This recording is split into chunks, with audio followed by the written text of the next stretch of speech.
Hi, I'm Will. You might remember me from such podcast sayings as Will, please cut that out, or Will, roll them. Today I've got some bonus content for you. It's a conversation, or conversations, between Nick and Diantha that I cut out from episode 412 of The Good, the Bad and the Geeky.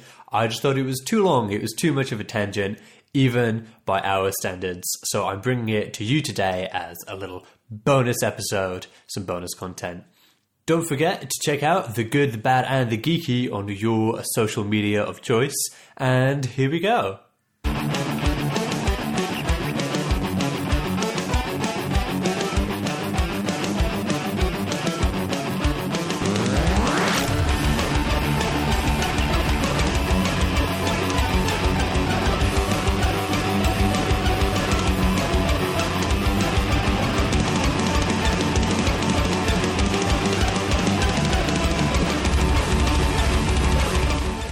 So I have to ask, did you like the last few seasons of The Office? Because the last episode of The Office was really good. Yeah. But kind of leading up to it, I really thought they just kind of shit all over Andy.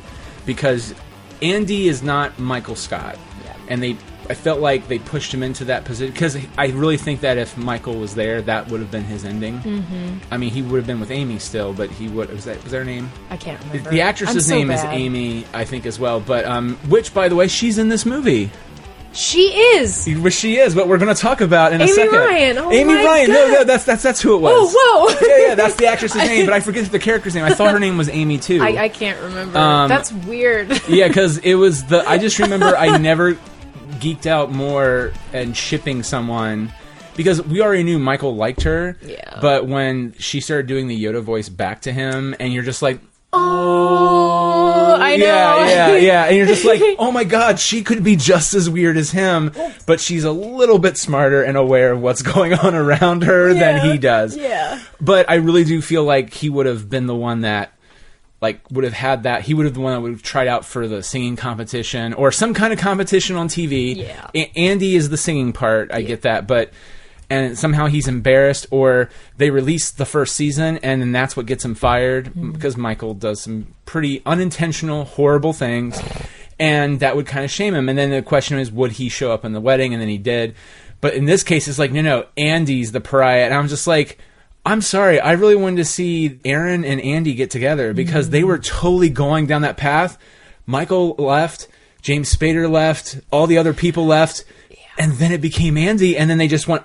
Nope. And I'm like, no! What the I just, that's my only complaint with The Office. Yeah. I did have to stop watching it, though, during that time, because I was just like, actually, I just remember the last episode I watched is where Andy did the musical where he was a sailor. Yes. And it's kind of funny, but it was just so, I was like, I can't handle that. This is like season 2 cringy. Yeah. And I just had gotten comfortable with not cringing in every episode of The Office in a good way. Yeah. And I was like, I think I just need to check out. and then I was like, I'll come back in the last season. And I did. It's so funny. I was so, I'm like, when Michael Scott left, or when Steve Carell left, I thought, he is... The Office. If The Office were a personality, it's Michael Scott. And I just thought, and then no, you're right. I'm trying to impersonate him with my face, because his faces sometimes were just like, okay, yeah, it was just so and then of course there's Jim's look to the cameras as well. But Michael Scott was just more like a I don't know what you're talking about face, and then he tries to roll with it, which is the worst thing he should ever do, because he doesn't know what the fuck's going on. Anyway, sorry, what were you going to say? And when they said, it's going to be James Spader, and I was like, Robert, I was like, okay, I will allow it, because I think James Spader is a magnificent bastard. Robert California. Okay, well, that's the other thing too. I just wish they would have kept him. It's like if they would have kept him where he was at. Yeah. And then have him show, because that whole interview process was the best ever of just Jim going, it was like, here's what's going to happen. You're probably going to hire me. Because he has a weird, James Spader doesn't do the pauses as much as Jeff Goldblum, but he has the same kind of timbre in his voice, but it's a little bit more confidence. And well, Jeff Goldblum just feels like he's tripping on acid and telling you what comes into his mind. Pinky the Brain, jazz. But James Spader's like, Pinky in the Brain, Jazz. How you doing? Yeah. Hire me. Well, we have a joke. We have a joke in our house where because it happened once, the joke got proliferated, and and this might be too much information, but if it ends up being after you say it, just say to cut it, and we'll cut it. Yeah. Well, I was with my mom, and she doesn't listen to the show, so it's okay. She was just always a good sign. She was kind of in the kitchen. She was like. And she was visiting when we used to live in Galway, and she was like, and that's unimportant information. And she was like, "Why am I feel like turned on right now?" And I was like, "Well, James Spader's on the TV right now." And she goes, "That's it." And I mean, because James Spader is every time James Spader gets mentioned, my mom goes, "Ooh," and so that's the joke. Like if you're just suddenly turned on for no apparent reason, James Spader must be talking somewhere, and and you're being subliminally dominated, or you just don't realize it. So not as embarrassing as that. It's not really embarrassing. It's very natural. Yeah. My wife doesn't do the same exact thing, but like she'll always watch a Kevin Costner movie because she doesn't know what it is, but it's just like there's something about him that like he's one of my favorite actors. Like even when the movie is shit, like Man of Steel, not a good movie, but she was just like he plays Paul Kent, Now so she doesn't do that though. So that's what she's doing on the inside, I'm sure. Probably, I don't know, because I feel like my wife would be comfortable enough to be like, ooh, but like it's just more like. Matter of fact, there's that dog movie. Did they show the trailer for the dog movie where he plays the dog driving in the rain or whatever? No, but I think I know what. I think I saw that trailer already. Yeah, it's with Peter from Heroes and what's the big show right now? That the family show where like he ended up dying, and it's like they do flashbacks of how him and Mandy Moore, whatever, I can't think of his name, but I don't know if I know. I just know him. I know him as he was in Gilmore Girls. He played Jesse. Okay. Yeah, that guy. I forget the name of the show, but it's pretty much the new Parenthood but way more fucking sappy and emotional. Which there's nothing wrong with that. I watched Parenthood from start to finish, and it was just heartbreakingly good. I just don't know if I can do it again. I tried watching some of it again with my wife because I forgot some of the shit that happened and I'm just like, oh, this is wait, am I getting it mixed up? No, this is good. And then I had to walk away at one point because I was like, nope, too many feels going on, and I'm not in a mood to feel things right now. No, Spader is amazing. Like he has one of my favorite jokes in Age of Ultron. And I don't remember what it is off the top of my head, but like I quoted it incessantly after that movie came out. And it's when he's talking to the twins and he's rambling about something. He's like, what would you call that? Oh, I know. And he just like, but it's like a dick thing to say. And it's just, but because Spader's saying it, it just sounds so good. Yeah. You're like, I'm all right. It's like, I'm okay with that. I'm not insulted. It's like if Loki said it, Tom Hiddleston said it, you're just like, that's okay. That's why that movie's so insulting in that I didn't mind the movie. I actually enjoy Age of Ultron a lot more than other people seem to give it credit for. Mm-hmm. But like you love Spader as that character, and you don't really like Loki. You had another movie with him, and you know what? He lives, and you'll get another movie with him. Yeah. And granted, you think he dies at the end of that other movie, which is not the greatest movie, Dark World. I rewatched it recently after Endgame, and I was like, no, this is not as good as I remember it. But like, it's the same thing. You're just like, I really just wanted more James Spader. Like, even if like it's just like, what if Vision let him go? Maybe. Ooh. Oh my gosh, conspiracy theory.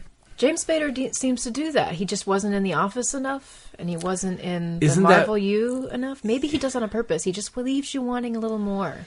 Now, sadly, he has done too much Blacklist, though, which is the exact opposite. Well, no, that's the thing. Pretty in Pink, he did that. Mm-hmm. And then I think he shied away from doing movies like that, which broke everybody's heart back then. Because I literally just remember him, like literally my brain just goes, Pretty in Pink, Stargate, Woof.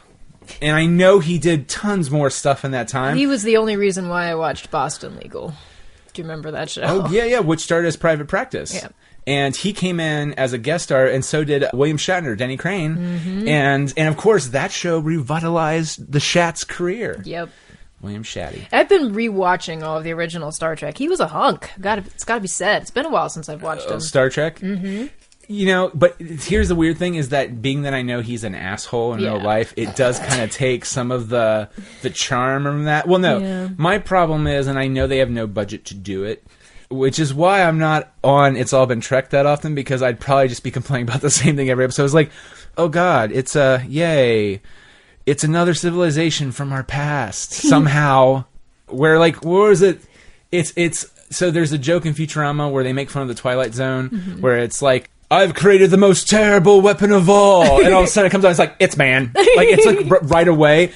I kind of feel like that's how every episode of Star Trek sometimes goes, which is, it's like, you never learn how to read. Why? It's like, but we have a sacred document. Well, have you read the sacred document? We don't know how to read. You don't know how to read, and then you read it. It's like it's the Constitution or whatever. We the people, in order to form a more perfect. You're like, the fuck. And then you watch another episode, and it's the same thing, but they're in the Wild West, or they're robbing banks, or whatever. Now, granted, that is actually a good episode. And anyway, it's just like, but it's like, it feels like every episode, or there's like the little kids where there are no parents. And it's like, who's running this place? That one. It is good, but you're just like, they kind of done that already. That's a quick segue, though, because you said kid with no parents. Do you remember it's like the second or third episode of Star Trek, the original series, and it's the kid. And he's got all the weird, abilities, and it's kind of curious as to where he comes from. And then suddenly these people come and pick him up, and just nothing else is said. There's a theory running around that this little kid was actually a Q. Okay, so that's interesting because a lot of people think Trelane is a Q. I can see that though. Oh, I can too. I just find that to be a very fascinating thing because that's kind of been accepted from lore into kind of continuity because Peter David did a book called Q Squared. Yeah. Where Trelane... I read Q Squared. Oh my God. One of the few, because I had an obsession with Q for a while. So that's dude, that's why I hounded Jimmy incessantly to write Z, which is our version of Q, in Universe Journey. Well, and plus, Peter David also wrote Nzadi, and when I was a teenager, that was the romance I was reading. I have that book as well. Because I bought that it's and steamy. It was really good. It was. And I was 12 and should not have been reading I know, that. we were like, but maybe I'll go back. Where's that? Then you know all the page numbers. Yes. I mean, I was really more obsessed with Real Sex on HBO. Yeah, sure. But the Trekkie in me, Trekker. Well, the nice thing about Imzadi, though, is that now, the first couple of episodes make sense in Star Trek The Next Generation, because there's a couple of conversations that Riker and Troy have, and you're just like I didn't realize I didn't understand what the hell they were talking about, and then after having read Imzadi and then I watched the show again, I'm like, oh my God, I know all these references now, the book. It probably what probably happened is Peter David, they only had so many episodes done, and he just rewatched them over and over again. And he probably did enjoy the show too. Yeah. And then he just kept rewatching him. He's like, oh, there's some backstory there. I'll take that line and have it mean something in the book. And it's 4 chapters. I don't remember it as well. I just remember it just tells their love story. And yeah, because I bought that by Peter David, I then bought Q Squared, and I love Q. And then I was just like, who's this other guy? And it was like, why does he look like a pompadour? Or what's his name? The candelabra guy. I can't think of his name right now. He's very gay and excellent piano player. Looks flamboyant in the 50s and 60s. Can't think of his name right now. But they had the movie The Candelabra or whatever with Michael Douglas and Matt Damon. It's on the tip of my tongue. It's really going to bug the shit out. If only I had a phone. If only there were a device in which... That's literally my answer for everything because my memory is just so bad. No, it's really Liberace. Oh, God. See, okay, by the way, folks, I just pulled up IMDb. I did not get a chance to type anything in, so my brain is still working. Yes. No, but Liberace, he was modeled after Liberace in the show. Matter of fact, that's why he even plays the old-timey the piano or whatever. I remember that. But I just remember he's a Q, and he has no concept of time because he's a Q. Yeah. And also he still acts like he's kind of spoiled as a Q. So when he shows up, I just remember the whole thing. He's like, "Where's Kirk? I'm here to get Kirk." And Picard's like, "What are you talking about? This is the Enterprise. We did have a Captain James T. Kirk, but that was eons ago." And he's like, oh, well, I'll just fuck with you then and get my revenge that way. And then he fucks up with Q and all kinds of shit and whatever, which is really fascinating. Anyway, so yeah, I don't think Emma Thompson has ever to get it on. Because we have not talked. We've danced around. Oh, we're recording? The Office. Yeah, we're recording. We're totally recording. No wonder I'm so comfortable. And then she's like, it's gummy bear. Oh, dang. So. Jeez. No, that's my favorite line delivery, I think, in any movie is Mystery Men. It's like when Greg Kinnear's superhero realizes that he's going to die, and he's like, dang, and then he just gets fried, and you're just like, what a horrible last word of before you die. It's just like, oh, dang. And it's a lot of people, I don't feel, give Greg Kinnear his due. I love Greg Kinnear. I used to watch him on The Soup, and then I watched Brian Henson on The Soup because he went off and did movies, and I would watch. Have you ever seen Sabrina? Oh yeah, so good. I didn't mean to react, but like, no. It's okay. It's a good movie. It is a great movie. It's Harrison Ford and Greg Kinnear. Oh, I know. And they're both, as a guy, I'm going to say they're rather attractive. Yep. And also Harrison Ford is kind of going against type because he's doing. He's doing the mumbling thing, but he's doing it with a bow tie, and not like an Indiana Jones bow tie, but he has like business acumen or whatever. And so saying like, I know about archaeology, and he points a lot too. Yes. Or he's not walking up to someone and is like, what you did was against the law. It's like, but it was a clear and present danger, or whatever the fuck it is. Always finger point, but if you watch that, there's a supercut. He finger points and everything. Matter of fact, have you seen Force Awakens, where he's just like, why don't we just use the Force and like just blow a bunch of stuff up? He's like, that is not how the Force works. Like he finger points. I was like, a new finger pointing scene. I feel like his like, there's ragdoll physics to his finger because it manipulates time and space.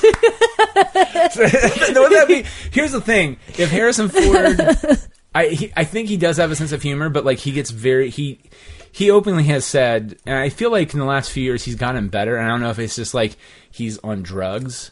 I legit don't know, but I remember one time he went on David Letterman. It was that submarine movie, like U-571 or whatever, with Liam Neeson. Mm-hmm. One of those submarine movies, because Hollywood does two, and they face them off like Deep Impact was the Meteor, Armageddon was the other Meteor movie. Yes. So sometimes they're dueling movies. There was two sub movies. He was in one of them, and I just remember he came out and he just spoiled the whole movie. He's like, "Well, we all die," and David Letterman of all people was like, Ooh, do you really think you should have said that? I mean, spoilers. Do you want people to see this movie? Oh yeah, I want people to see the movie. But it was a very weird conversation, or he's very standoffish. Like, I don't want to fucking be here and fuck off. And then you learn later, it's like, oh, that's his way of having fun, is fucking with people, and it's really like, I love that.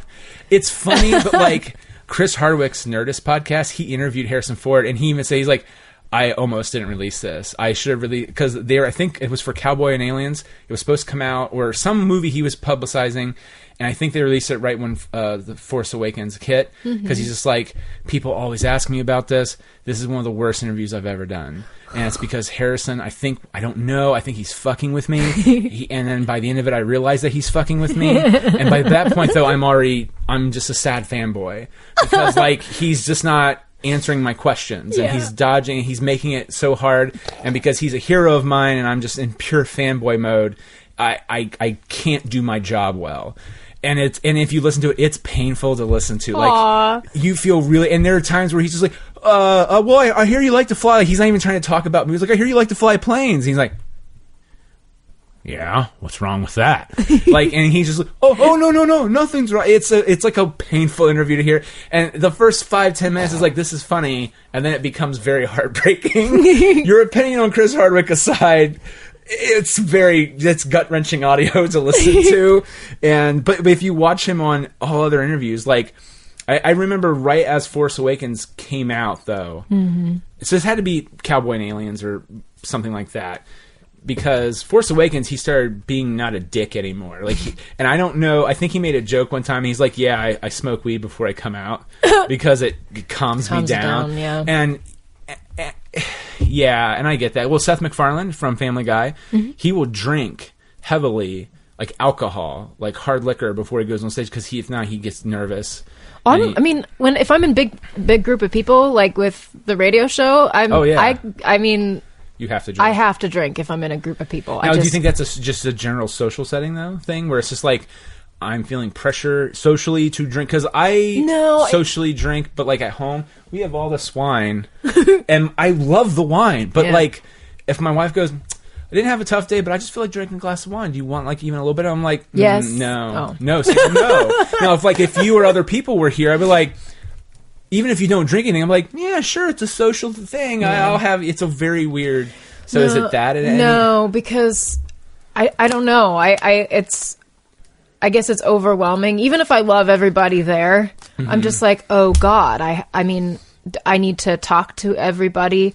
What if I run all these social scenarios in my head and none of them are happening, but somehow they are to me. I don't know. But yeah, no, if I drink, I say all the stuff I don't want to, but. Fair enough. But I laugh afterwards and just. Oh no, I do too. Okay, well, so speaking of wine, the ladies in the movie drink some wine in a very nice little moment. They do. And because we should probably actually talk about Late Night. What's that? The movie Late Night? Oh, yes, that movie. Yeah, that movie. The movie we're here to actually talk about. Oh. Get out of here without cheese! You're a creep! Go away! We're having a good time until you start up, cheapers! Go have some coffee with cream or something! Because I'll tell you something! This is a happy place!